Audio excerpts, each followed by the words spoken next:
آئزہ اور اس کی ساس ہر وقت گھر میں جھگڑتے رہتے تھے۔ آئزہ کو اپنی ساس بہت بری لگتی تھی، وہ اسے اپنی جان چھڑانا چاہتی تھی۔ کسی نے اسے بتایا کہ تم اس آدمی کے پاس جاؤ، وہ تمہیں تمہاری ساس سے جان چھڑانے کا بہت اچھا حل بتائیں گے۔ جب وہ اس آدمی کے پاس گئی اور اس آدمی نے کہا کہ تم اپنی ساس کو قتل کر دو، اور اس نے کافی ساری زہر کی پوڑیاں آئزہ کو بنا کر دے دی۔ ایک دن آئزہ کی ساس کمرے میں بے ہوش پڑی تھی اور اس کے پاس ایسی چیز دیکھی، آئزہ کے پاؤں تلے زمین نکل گئی۔ آئزہ وہ سو رہی تھی جب اسے اپنے نام کی پکار سنائی دی، ساتھ ہی زور زور سے دروازہ بجایا گیا تو اسے ناچار اٹھنا پڑا۔ وہ جانتی تھی باہر اس کی ساس ہی کھڑی ہوں گی۔ کیا مسئلہ ہے؟ دروازہ توڑنا ہے کیا آپ نے؟ اس نے دروازہ کھول کے پھاڑ کھانے والے لہجے میں کہا تو اس کی ساس رفت بیگم نے ناگواری سے اسے دیکھا۔ دروازے کو چھوڑو، تم بستر توڑنا بند کرو مہارانی، اور باہر آؤ، تمہارے بھائی بھابھی آئے ہیں۔ وہ طنزیہ انداز میں بولتی ہوئی اپنے کمرے میں چلی گئی تو آئزہ نے جلدی سے اپنا حلیہ درست کیا، منہ دھویا اور باہر لاؤنج میں آ گئی جہاں اس کے بھائی بھابھی بیٹھے ہوئے تھے۔ 5 سال پہلے رفت بیگم کے شوہر کا انتقال ہو گیا تھا اور اب وہ اپنے بیٹے اور بہو کے ساتھ رہ رہی تھی۔ ان کی اپنی بہو آئزہ کے ساتھ بالکل نہیں بنتی تھی اور آج بھی رفت بیگم کو آئزہ پہ غصہ آیا ہوا تھا، جو دن چڑھے تک گھوڑے گدھے مزے سے سو رہی تھی۔ بلکہ کہنا یہ چاہیے کہ جب سے اس کی شادی ہوئی تھی تب سے وہ ایک دن بھی صبح وقت پہ نہیں اٹھی تھی۔ اس کی ساس کو باقی کے اعتراضات کے ساتھ ساتھ یہ اعتراض بھی تھا کہ وہ صبح ٹائم سے نہیں اٹھتی۔ اس کی اس عادت کی وجہ سے اس کا شوہر فہد بھی اکثر خالی پیٹ ہی آفس چلا جاتا تھا، اور جب کبھی اس کی شوہرانہ حس بیدار ہوتی تو وہ بری طرح سے آئزہ کو ڈانٹ دیا کرتا، اور جواباً آئزہ کی خوبصورت آنکھوں میں موٹے موٹے آنسو آ جاتے تھے جنہیں دیکھ کر فہد کا دل پسج جایا کرتا تھا اور وہ فوراً سے پہلے ہی آئزہ سے اپنے رویے کی معافی مانگ لیتا تھا۔ آئزہ کی ساس رفت بیگم کو یہ منظر ایک آنکھ نہ بھاتا تھا۔ ان کا خیال تھا کہ آئزہ کو بگاڑنے کے پیچھے فہد کا ہی ہاتھ ہے، لیکن وہ اپنے اکلوتے بیٹے کو کچھ کہہ بھی نہیں سکتی تھی کیونکہ وہ پہلے ہی اپنی جاب کی وجہ سے ٹینشن میں رہتا تھا اور وہ اسے مزید گھر کی طرف سے پریشان نہیں کرنا چاہتی تھی۔ السلام علیکم بھائی بھابھی، کیسے ہیں آپ دونوں؟ اس نے لاؤنج میں داخل ہوتے ہی خوشگوار لہجے میں کہا۔ وعلیکم السلام، ہم تو ٹھیک ہیں، لیکن تمہیں کیا ہوا ہے؟ اب تک کیوں سو رہی تھی؟ حسب توقع جواب بھابھی کی طرف سے آیا تھا۔ میری طبیعت ٹھیک نہیں ہے بھابھی، سر میں انتہا کا درد ہے، پوری رات نہیں سو پائی تھی، آئزہ نے مظلوم سی صورت بنا کے کہا تو وہ دونوں پریشان ہو گئے۔ کیوں، کیا ہوا؟ گھر میں سب خیریت ہے نا؟ بھائی کے فکر مند انداز پہ وہ اداسی سے مسکرائی۔ شادی شدہ زندگی میں کوئی ایک مسئلہ تھوڑی ہی ہوتا ہے بھائی، اس کے لہجے میں حد درجہ تلخی رچی ہوئی تھی۔ اوہو بھائی، کچھ بتاؤ گی تو پتا چلے گا نا کہ ہوا کیا ہے۔ بھابھی آ کر اس کے ساتھ بیٹھی تو اس کی آنکھوں میں آنسو آ گئے۔ کیا بتاؤں بھابھی، میری ساس نے تو میرا جینا حرام کیا ہوا ہے، انہیں نہ دن میں چین ہے نہ رات میں، میرے ہر کام میں نقص نکالتی رہتی ہیں۔ رات میں نے اتنی شوق اور محنت سے قورمہ بنایا، جب ہم سب کھانے بیٹھے تو میری ساس نے ایک نوالا لیتے ہی چیخنا چلانا شروع کر دیا کہ میں نے جان بوجھ کے سالن میں نمک زیادہ ڈالا ہے تاکہ ان کو تکلیف ہو، کیونکہ وہ بی پی کی مریضہ ہیں۔ میں لاکھ صفائی دیتی رہی لیکن فہد نے بھی میری بات پہ یقین نہیں کیا اور مجھ سے ناراض ہو گئے۔ میں ساری رات روتی رہی، آئزہ دکھی لہجے میں آدھا سچ اور آدھا جھوٹ ملا کے بتا رہی تھی۔ بے شک اس سے رات قورمے میں نمک تیز ہو گیا تھا، لیکن رفت بیگم نے اسے ڈانٹا نہیں تھا، بس 2 نوالے لے کر اٹھ گئی تھی۔ فہد نے ماں کی بیماری کے پیش نظر پہلے اسے ڈانٹا اور پھر اس کی آنکھوں میں تیرتے آنسو دیکھ کے پیار سے اسے سمجھایا تھا کہ وہ نمک پھیکا رکھ دیا کرے لیکن تیز نہ کیا کرے، اور اسی واقعے کو اب آئزہ مرچ مسالہ لگا کے بتا رہی تھی۔ یہ تو بہت ہی گھٹیا حرکت کی، میاں بیوی میں لڑائی کروا دی، کتنی غلط بات ہے۔ ساری بات سن کے آئزہ کی بھابھی کو بہت غصہ آیا تھا۔ بس بھابھی، جب تک میری ساس زندہ ہے نا تب تک میں اپنی زندگی میں خوش نہیں رہ سکتی۔ اس کی بات پہ اس کے بھائی نے چونک کے اسے دیکھا۔ تمہاری اس بات سے میرے ذہن میں ایک خیال آیا ہے، بھائی نے کہا تو عائزہ نے اشتیاق سے ان کی طرف دیکھا۔ کیسا خیال بھائی؟ عائزہ نے پوچھا۔ بھابھی کی سوالیہ نظریں بھی بھائی پہ جمی ہوئی تھی۔ مجھے لگتا ہے میں تمہارا مسئلہ حل کروا سکتا ہوں۔ بھائی کے لہجے میں دبا دبا سا جوش تھا۔ وہ کیسے؟ بھابھی نے تجسس سے پوچھا۔ میرا ایک دوست ہے جو لوگوں کے مسائل حل کرتا ہے، اس کے پاس یقیناً عائزہ کے مسئلے کا حل بھی ہوگا۔ میں پرسوں آؤں گا اور تمہیں اس کے پاس لے جاؤں گا، تم اسے اپنا سارا مسئلہ بتا دینا، مجھے پورا یقین ہے وہ تمہارا مسئلہ ضرور حل کرے گا۔ بھائی نے اب کے ذرا تفصیل سے بتایا تو عائزہ کی آنکھوں میں چمک آ گئی۔ وہ کسی بھی حال میں اپنی ساس سے چھٹکارا پانا چاہتی تھی، اور ویسے بھی اس میں کوئی حرج بھی تو نہیں تھا۔ وہ یہ سوچ کے مطمئن ہو گئی۔ اس کے بھائی بھابھی کچھ دیر مزید بیٹھے اور پھر چلے گئے۔ بھائی بھابھی کے جانے کے بعد عائزہ لاؤنج میں بیٹھی مزے سے مووی دیکھ رہی تھی۔ جب رفعت بیگم کمرے سے باہر نکلی، اتنی جلدی کیوں چلے گئے وہ لوگ؟ ان کو دوپہر کے کھانے تک تو روکنا تھا، رفعت بیگم نے کہا۔ ہاں چلے گئے، اور ویسے بھی جس طرح آپ میرے میکے والوں کو دیکھ کے کمرہ نشین ہوئی تھی نا، ان کا زیادہ دیر بیٹھنا بنتا بھی نہیں تھا، وہ منہ بنا کے بولی تو رفعت بیگم نے اسے گھورا۔ وہ لوگ کون سا میرے لیے آئے تھے جو میرا یہاں بیٹھنا ضروری تھا؟ اور اگر میں یہاں آ کر بیٹھ بھی جاتی تو تمہیں اعتراض ہونا تھا کہ میری ساس جان بوجھ کے یہاں بیٹھی ہے تاکہ باتیں سن سکے۔ رفعت بیگم کا لہجہ خاصا طنزیہ تھا۔ خیر چھوڑو، مجھے بھوک محسوس ہو رہی ہے، تم ذرا بڑا ہے تو مجھے روٹی بنا کے لا دو۔ ان کی فرمائش سن کے اس نے کوفت سے انہیں دیکھا۔ ابھی 4 گھنٹے پہلے ہی تو کھانا کھایا تھا آپ نے، اور آپ پھر سے بھوک لگ گئی؟ عائزہ بدتمیزی سے بولی تو ان کو غصہ آ گیا۔ وہ اٹھی اور اپنے کمرے میں چلی گئی۔ عائزہ اب دوبارہ ریلیکس ہو کے مووی دیکھ رہی تھی جب دروازے پہ بیل ہوئی۔ اوف، اب کون آ گیا؟ وہ بڑبڑاتی ہوئی اٹھی اور جا کے دروازہ کھولا تو سامنے پڑوسن کھڑی تھی۔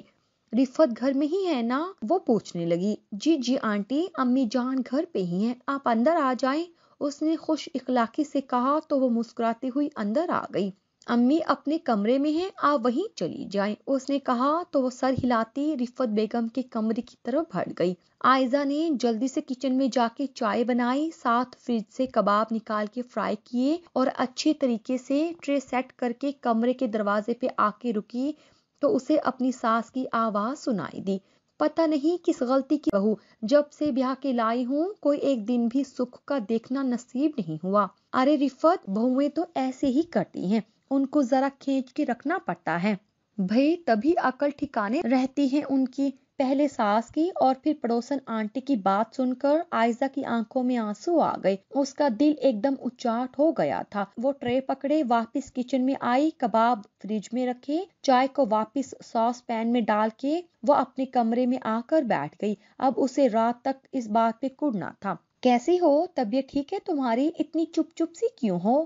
فہد ابھی آفس سے گھر آیا تھا۔ دیکھ نہیں رہے میں ٹھیک ہوں، مجھے کیا ہونا ہے بھلا؟ وہ چڑ کے بولی تو فہد مسکرایا۔ ارے ہاں، میں تو بھول ہی گیا تھا کہ تم عائزہ ہو، وہ شرارت سے بولا تو عائزہ نے اسے گھورا، پھر ساتھ ہی وہ اپنی ساس کی برائیاں کرنے لگی۔ اچھا، آج پھر وہی ساس بہو والے ڈرامے کی قسط لگی ہوئی تھی۔ اس کے ہنسنے پہ عائزہ نے چہرہ دوسری طرف پھیرا تو وہ خاصا محفوظ ہوا۔ اوکے چلو، تمہارا موڈ ٹھیک کرتا ہوں، آئس کریم کھانے چلو گی؟ فہد نے پوچھا تو وہ آئس کریم کا سن کے ساری ناراضگی بھول گئی، اور تھوڑی دیر بعد ہی وہ دونوں آئس کریم پارلر جا رہے تھے۔ اسے یاد تھا کہ آج بھائی اسے لینے آنے والے ہیں۔ اس نے کل رات ہی فہد سے اجازت لے لی تھی ان کے ساتھ جانے کی، اور اب تیار ہو کر جیسے ہی چادر لے کر کمرے سے باہر نکلی تو دروازے پہ بیل ہوئی۔ اسے پتا تھا بھائی ہی ہوں گے، اس کا اندازہ بالکل درست تھا، دروازے پہ بھائی ہی تھے۔ وہ رفعت بیگم کو جانے کا بتا کر گھر سے نکل آئی۔ بھائی اسے لے کر اپنے دوست کی دکان پر آ گئے۔ وہ حیران ہوئی تھی کیونکہ وہ دکان کسی حکیم کی تھی۔ آ جاؤ عائزہ، بھائی نے کہا تو وہ بھائی کے پیچھے دکان میں داخل ہو گئی۔ وہ کافی چھوٹی سی دکان تھی، وہاں ایک مدبر سا آدمی کرسی پہ بیٹھا ہوا تھا، اس کے آگے میز تھی اور دوسری سائڈ پہ 2 کرسیاں رکھی ہوئی تھی۔ وہ اندر آ کے بیٹھے تو وہ آدمی چونکا۔ ارے سلمان صاحب، آپ جی جمشید صاحب، مجھے آپ کی مدد کی ضرورت پڑی ہے تو آ گیا۔ یہ میری بہن ہے عائزہ، اس کو اپنی ساس سے کچھ مسئلے مسائل ہیں جن کو یہ حل کروانا چاہتی ہے، بھائی نے کہا تو جمشید صاحب عائزہ کی طرف متوجہ ہو گئے۔ کیوں بیٹا جی، کیا مسائل ہیں آپ کے اپنی ساس کے ساتھ؟ ان کے پوچھنے پہ عائزہ نے سچ اور جھوٹ دونوں بتا دیے۔ اوہو، یہ تو کافی گمبھیر معاملہ ہے، سلمان تم ذرا باہر جاؤ، مجھے عائزہ بیٹی سے کچھ ضروری بات کرنی ہے، جمشید صاحب نے کہا تو سلمان سر ہلاتا باہر نکل گیا۔ عائزہ بیٹا تو مجھے انکل کہہ لیا کرو، مجھے اچھا لگے گا۔ دیکھو بیٹا، تمہارا مسئلہ بہت بڑا ہے، تمہارے ساس جیسے لوگوں کی وجہ سے ہی تو بچیاں الگ گھر کی ضد کرتی ہیں اور کچھ اپنی ضد منوا لیتی ہیں، لیکن کچھ بچیاں اپنا گھر خراب کروا بیٹھتی ہیں۔ وہ اتنا بول کے ذرا سانس لینے کو رکے۔ تو مجھے کیا کرنا چاہیے انکل؟ عائزہ نے پوچھا تو وہ مسکرائے۔ اپنی ساس سے اپنی جان چھڑوا لو، طریقہ تمہیں میں بتا دیتا ہوں، بہت آسان ہے۔ جمشید صاحب کی بات سن کے اس کا دل بلیوں اچھلنے لگا۔ ہاں ہاں بتائیں، مجھے کیا کرنا ہوگا؟ عائزہ نے پوچھا۔ اپنی ساس کو قتل کر دو۔ وہ ان کی بات سن کے بھونچکی رہ گئی۔ کیا؟ یہ آپ کیا کہہ رہے ہیں؟ وہی جو تم سن رہی ہو۔ اگر اپنی زندگی کو آسان بنانا ہے تو یہ ایک قتل لازمی کرنا پڑے گا تمہیں۔ زیادہ نہ سوچو، بس فوراً فیصلہ کرو۔ اگر تم ہاں کہو گی تو میں تمہارا پورا ساتھ دوں گا، کسی کو کانوں کان خبر تک نہیں ہوگی، یہاں تک کہ تمہارے بھائی سلمان کو بھی کچھ پتا نہیں چلے گا۔ اس نے انکل کی طرف دیکھا، اس کے دماغ میں ایک طوفان برپا تھا۔ کیا اسے ان کا کہا مان لینا چاہیے یا انکار کر دے؟ وہ سوچ رہی تھی جب اسے اپنی ساس اور پڑوس میں ہو گیا۔ ٹھیک ہے انکل، میں تیار ہوں، آپ بتائیں میں یہ سب کروں گی کیسے؟ وہ ایک طویل سانس لے کے بولی تو انکل کی آنکھوں میں عجیب سی چمک لہرائی جسے وہ اپنے خیالوں میں کھوئی دیکھ نہیں پائی تھی۔ انکل وہاں سے اٹھے اور سامنے الماری سے ایک ڈبہ نکال کے میز پہ رکھا اور پھر ڈبے میں سے صفوف نکال کر کاغذ کی پرچیوں میں منتقل کرنے لگے۔ کافی ساری پرچیاں بنا کے انہوں نے ایک شاپر میں ڈالی اور شاپر اسے تھما دیا۔ عائزہ نے شاپر پکڑتے ہی اپنے ہینڈ بیگ میں رکھا، زپ بند کی اور انکل کی طرف دیکھنے لگی، گویا پوچھ رہی ہوں کہ اس کو استعمال کیسے کرنا ہے۔ وہ بھی اس کی آنکھوں کا سوال سمجھ چکے تھے۔ یہ سلو پوائزن ہے، تم نے ایک پرچی صبح، ایک دوپہر اور ایک پرچی رات کے ٹائم اپنی ساس کو چائے میں ملا کر دینی ہے، اور چائے سے پہلے یہ دیکھ لینا کہ ان کا پیٹ خالی نہ ہو، ورنہ زہر کا اثر جلدی ہو جائے گا اور پھر سب کو پتا چل جائے گا کہ ان کو زہر دیا گیا ہے، جبکہ میری ہدایت کے مطابق تم انہیں یہ زہر دو گی تو کم از کم بھی ان کو 2 سے 3 ماہ لگ جائیں گے اور پھر یہ دنیا سے رخصت ہو جائیں گی اور مرنے کے بعد ان کے جسم سے زہر کا اثر ختم ہو جائے گا، یوں سمجھو بالکل مٹ جائے گا، اور تب تم اپنی زندگی اپنی مرضی سے گزار سکو گی۔ انکل نے کہا تو وہ بے اختیار طویل سانس لیتی اٹھ کھڑی ہوئی۔ ٹھیک ہے، میں آپ کی ہدایت پہ پوری طرح عمل کروں گی انکل، اس نے کہا تو انکل نے اچھا کے انداز میں سر ہلایا۔ وہ باہر نکلی تو سلمان سامنے والی دکان میں بیٹھا تھا، اسے دیکھ کے فوراً باہر آ گیا۔ ہاں بن گیا کام؟ اس نے پوچھا تو عائزہ نے اثبات نے سر ہلا دیا۔ تھوڑی دیر بعد ہی سلمان اسے اس کے گھر ڈراپ کر کے چلا گیا تو وہ اندر آ گئی۔ اسے اب جلدی سے اپنی ساس کو پہلی خوراک دینی تھی۔ اس نے کچن میں آتے ہی فریج سے سالن نکال کے روٹی بنائی اور ساس کے کمرے میں آ گئی۔ میں زیادہ لیٹ تو نہیں ہوئی نا؟ وہ اندر آتے ہی دانستہ مسکرا کے بولی۔ نہیں لیٹ تو نہیں ہوئی تم، لیکن مجھے ضرور کچھ بدلا سا لگ رہا ہے۔ رفت بیگم اس کے ہاتھ میں کھانے کی ٹرے دیکھ کے حیران رہ گئی تھی۔ وہ بوکھلائی، نہیں تو کچھ بھی تو نہیں بدلا، آپ یہ کھانا کھائیں، میں ابھی آتی ہوں۔ وہ کہہ کے واپس کچن میں آئی اور چائے بنانے لگی۔ چائے بنا کے جلدی سے ایک پڑیا کھولی اور چائے میں ملا کے رفت بیگم کے پاس لے آئی۔ یہ لے امی، چائے پی لیں۔ خیر تو ہے، کہیں میرا آخری وقت تو نہیں آ گیا جو تم میری خدمت کر رہی ہو؟ وہ طنزیہ بولی، لیکن عائزہ نے کوئی جواب نہ دیا۔ اس کے تو ان کی بات سن کے ہی چھکے چھوٹ گئے تھے، وہ کیا جواب دیتی؟ میں رات کے کھانے کی تیاری کر لوں؟ وہ کہہ کے دروازے کی جانب بڑھی۔ کیوں، آج فہد کو فون کر کے باہر سے کچھ منگواؤ گے نہیں؟ یہ کہہ کر کہ تمہاری طبیعت ٹھیک نہیں، عائزہ نے ان کا طنز بمشکل برداشت کیا۔ میری طبیعت بالکل ٹھیک ہے امی، وہ اتنا کہہ کے باہر نکل گئی۔ اپنی شادی شدہ زندگی میں وہ آج پہلی بار صبح جلدی اٹھی تھی۔ آخر کو اسے ساس کی دوائی میں ناغہ نہیں کرنا تھا نا۔ کیا بنا رہی ہو مسز؟ فہد فریش ہو کے سیدھا کچن میں ہی چلا آیا تھا۔ ناشتہ بنا رہی ہوں، آپ کے لیے پراٹھا بنا دوں؟ اسے اچانک یاد آیا تھا کہ فہد پراٹھا بہت شوق سے کھاتا تھا۔ ارے واہ، آج سورج کس طرف سے نکلا ہے بھائی؟ کچھ لوگ بڑے ذمہ دار ہو گئے ہیں۔ وہ خوشگوار سی حیرت میں گھرا اسے چھیڑ رہا تھا۔ ہاں، وہ کل میں مارننگ شو میں دیکھ رہی تھی کہ صبح جلدی اٹھنے کے فائدے، تو میں نے سوچا مجھے بھی صبح جلدی اٹھ کر یہ فائدے حاصل کرنے چاہیے۔ وہ مسکرا کے بولی تو جواباً فہد بھی مسکرایا۔ تبھی اس کے موبائل پہ کال آنے لگی تو وہ فون کان سے لگاتا کچن سے باہر چلا گیا۔ عائزہ نے جلدی سے ناشتہ بنا کے باہر ٹیبل پہ رکھا اور چائے بنا کے رفت بیگم کے کپ میں زہر والی پوڑیاں ملائی اور کپ اٹھا کے باہر آ گئی۔ اس کی اب ایک روٹین بن چکی تھی۔ وہ صبح دوپہر شام تینوں ٹائم بغیر کہے رفت بیگم کو کھانا دیتی، چائے میں پوڑیاں ملا کے دیتی اور ان کی ہر ضرورت کا خیال رکھ رہی تھی۔ اسے رفت بیگم کو زہر دیتے ہوئے 2 ماہ ہو چکے تھے۔ رفت بیگم اس سے بہت خوش تھی۔ پہلے پہل طنز تانے کے تیر چلائے، لیکن عائزہ صبر سے کام لیتی رہی تو انہوں نے بھی اب اس پر طنز وغیرہ کرنا چھوڑ دیا تھا۔ ویسے بھی ان کی طبیعت اب زیادہ تر خراب ہی رہتی تھی۔ دوپہر کا وقت تھا، وہ گھر کے کام کر کے ابھی بیٹھی ہی تھی کہ دروازے پہ بیل ہوئی تو اس نے جا کر دروازہ کھولا۔ سامنے ہی پڑوسن آنٹی کھڑی تھی۔ کیسی ہو عائزہ؟ رفت تو گھر پہ ہے نا؟ جی ہاں آنٹی، اندر آئیں، آپ آئیں، اندر آ جائیں۔ عائزہ نے سائڈ پہ ہو کے انہیں اندر آنے کا راستہ دیا۔ امی اپنے کمرے میں ہی ہیں، ان کی طبیعت کچھ ٹھیک نہیں رہتی آج کل۔ وہ ان کو امی کے کمرے تک لے آئی۔ آپ بیٹھے آنٹی، میں کچھ کام کر لوں؟ عائزہ کی بات پہ انہوں نے اسبات میں سر ہلایا تو وہ کچن میں آ گئی۔ تھوڑی دیر بعد ہی وہ چائے، کباب اور چپس وغیرہ بنا کے ان کے کمرے کی طرف آ گئی۔ امی کی چائے میں وہ پوڑیاں ملانا نہیں بھولی تھی۔ نہیں بہن، میری بہو تو اتنی سگڑ ہو گئی ہے کہ ہر کام بغیر کہے کرتی ہے۔ میرے کھانے پینے کا اتنا خیال رکھتی ہے کہ کیا ہی کوئی بیٹی رکھتی ہوگی۔ وہ ان کی آواز سن کے ٹھٹکی تھی۔ اس کی ساس رفت بیگم اس کی تعریف کر رہی تھی۔ اسے یقین ہی نہ آیا۔ ہائے، یہ کیسے ہوا رفت؟ کہیں کوئی تعویذ دھاگا تو نہیں کروا دیا اس نے تم پہ؟ پڑوسن آنٹی حیران تھی۔ ارے نہیں، میری عائزہ ویسے ہی بہت اچھی بچی ہے، بس ذرا پہلے مزاج کی تھوڑی تیز تھی، لیکن اب تو کبھی پلٹ کے جواب تک نہیں دیا۔ بالکل ہیرا ہے ہیرا، میں تو کہتی ہوں ہر فیملی کو میری عائزہ جیسی بہو ملے۔ رفت بیگم کے لہجے میں عائزہ کے لیے بے انتہا محبت تھی۔ اچھا، واقعی؟ پھر تو بہت اچھی بات ہے۔ میری تو دعا ہے اللہ پاک اسے ہمیشہ اچھا ہی رکھے، پڑوسن آنٹی نے خلوص دل سے کہا تو رفت بیگم آمین کہہ کے مسکرا دی۔ عائزہ اپنی جگہ پہ منجمد کھڑی تھی۔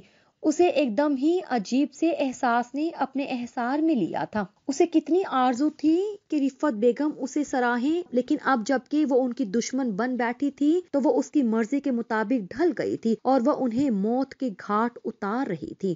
اسے خود سے گھن محسوس ہوئی۔ وہ پلٹنے لگی تھی جب پڑوسن آنٹی کی نظر عائزہ بیٹا وہاں دروازے پہ کیوں کھڑی ہو؟ اندر آؤ بھائی۔ عائزہ نے ایک نظر انہیں دیکھا اور ٹرے لے کے کمرے میں داخل ہو گئی۔ اس نے جا کے ٹرے ان دونوں کے درمیان بیڈ پہ رکھی تو بے ساختہ نظر امی کی چائے پی گئی۔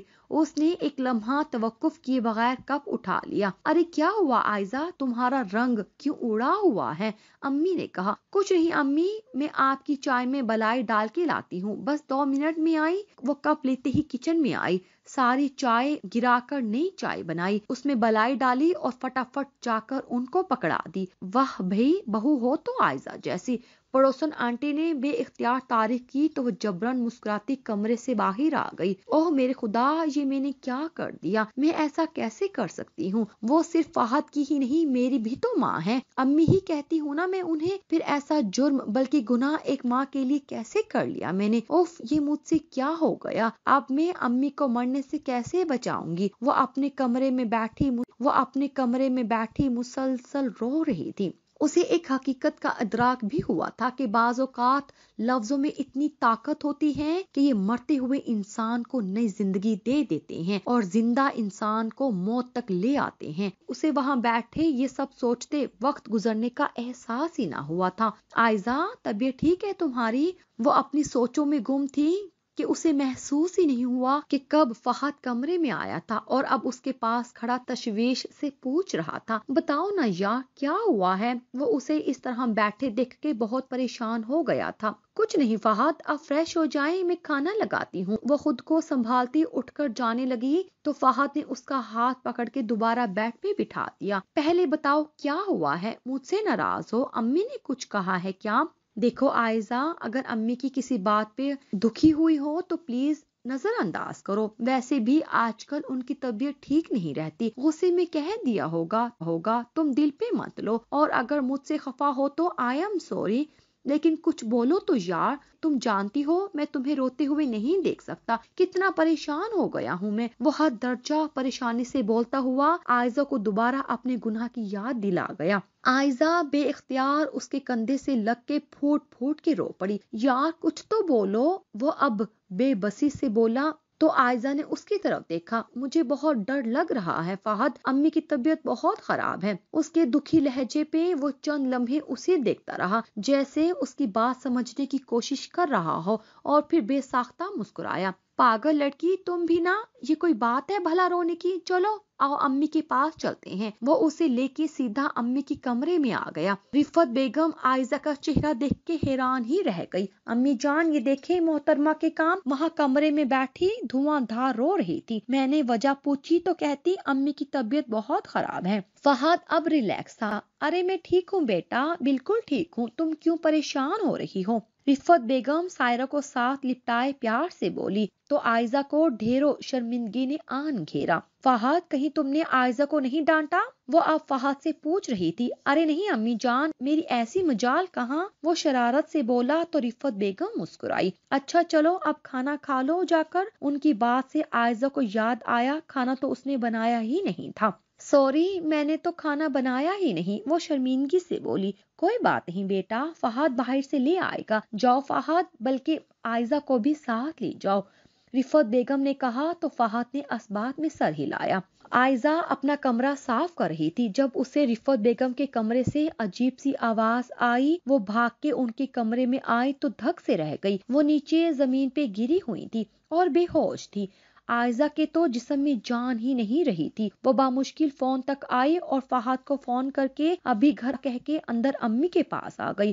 رفت بیگم کی سانس بہت آہستہ چل رہی تھی۔ عائزہ کا ڈر سچ ثابت ہوا تھا، ان کا آخری وقت چل رہا تھا۔ وہ بے آواز روئی جا رہی تھی۔ فہد گھر آتے ہی رفت بیگم کو ہاسپٹل لے گیا تھا، عائزہ بھی ساتھ ہی تھی۔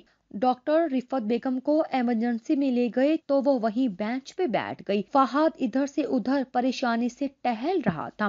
میں کیا کروں یا اللہ، کیا فہد کو سچ بتا دوں؟ کیا پھر فہد مجھ سے نفرت کریں گے اور میں فہد کی نفرت برداشت نہیں کر پاؤں گی؟ پھر کیا کروں؟ اچانک اس کے ذہن میں ایک خیال آیا تو وہ اٹھ کے ہاسپٹل سے باہر آ گئی۔ وہاں سے وہ ٹیکسی لے کے اپنے بھائی کے گھر آئی۔ بھابھی اسے دیکھ کے حیران ہوئی تھی۔ ارے عائزہ کیا ہوا؟ تم روتی رہی ہو کیا اور اکیلی آئی ہو؟ فہد نہیں آیا ساتھ؟ بھابھی اسے دیکھتے ہی شروع ہوئی۔ بھابھی پلیز آپ بھائی کو فون کر کے ابھی گھر بلائیں، امی جان کی طبیعت بہت خراب ہے، مجھے ان کو بچانا ہے، پلیز آپ فون کریں نا، اتنا وقت نہیں ہے میرے پاس۔ عائزہ کی بات سن کے بھابھی حیرت زدہ تو ہوئی لیکن فوراً سلمان کو فون کر دیا۔ اگلے 10 منٹ میں سلمان گھر آ چکا تھا اور اس سے ساری بات بھی سن چکا تھا۔ عائزہ نے اسے وہ زہر بھی دکھایا تو وہ اسی وقت عائزہ کو لے کر جمشید صاحب کے پاس آ گیا۔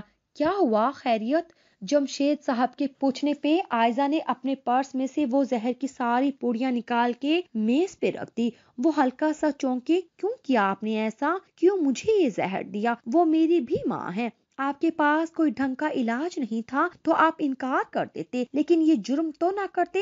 آخر دشمنی کیا تھی آپ کو امی جان سے؟ وہ ہجانی انداز میں بول رہی تھی۔ جمشید صاحب نے ایک نظر سلمان کو دیکھا تو سلمان نے ساری بات تفصیل سے بتا دی۔ اسی دوران اسے فہد کی کال آئی، وہ عائزہ کے متعلق پوچھ رہا تھا۔ سلمان نے اسے یہ کہہ کر تسلی دی کہ عائزہ اس کے ساتھ ہی ہیں۔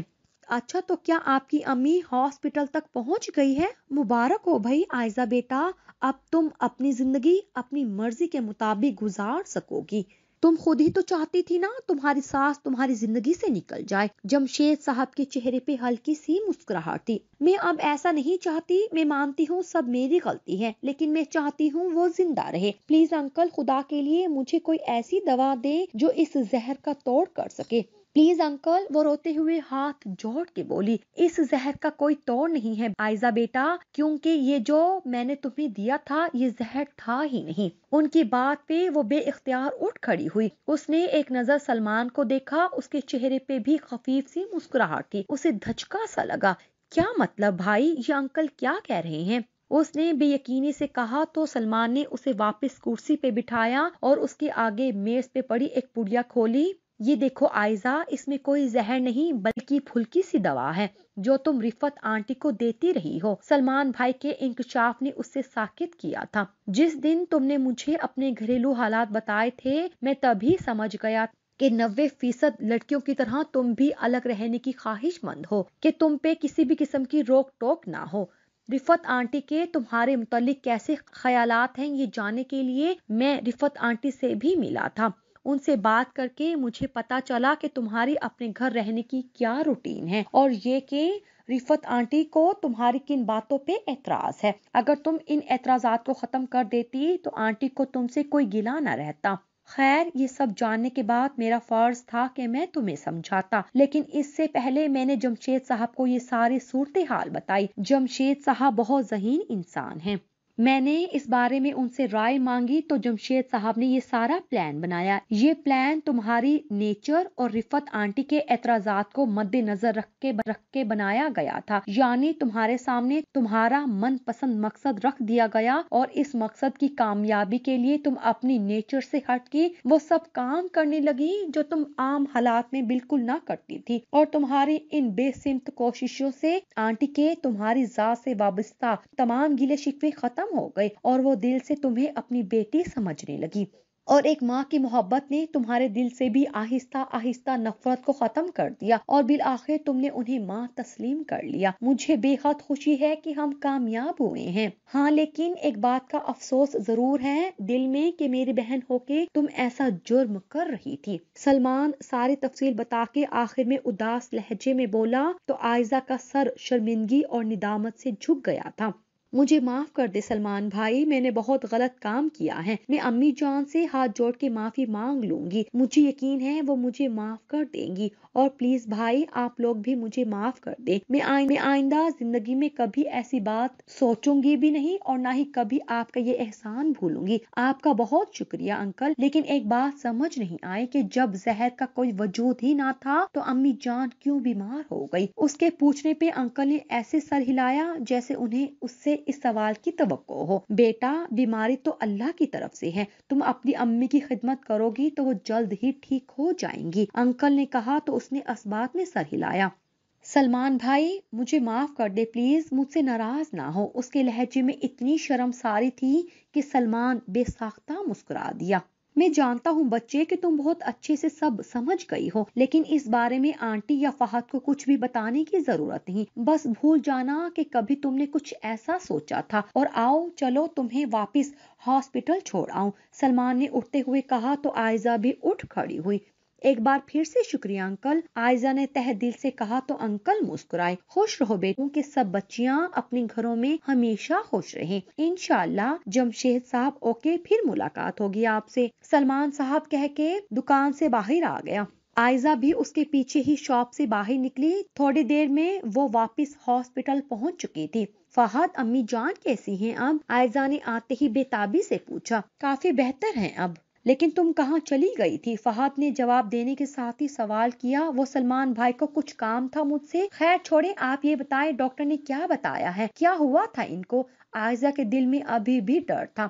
ڈاکٹر نے کہا پریشانی والی کوئی بات نہیں، ان کا بی پی شوٹ کر گیا تھا، تبھی وہ بے ہوش ہو گئی تھی، لیکن اب امی جان بالکل ٹھیک ہیں اور اگلے 2 گھنٹے میں ہم واپس گھر لے جائیں گے، فہد نے کہا تو عائزہ نے مطمئن انداز میں سر ہلایا۔ شکر ہے اللہ پاک میں جرم کرنے سے بچ گئی، اب میں امی جان کی دل سے خدمت کروں گی انشاءاللہ۔ وہ دل ہی دل میں ارادہ کرتے ہوئے یہ بھی سوچ رہی تھی کہ حکمت اور ذہانت زہر تھا جو انسان کی بجائے انسان کے اندر کی نفرت کو ختم کر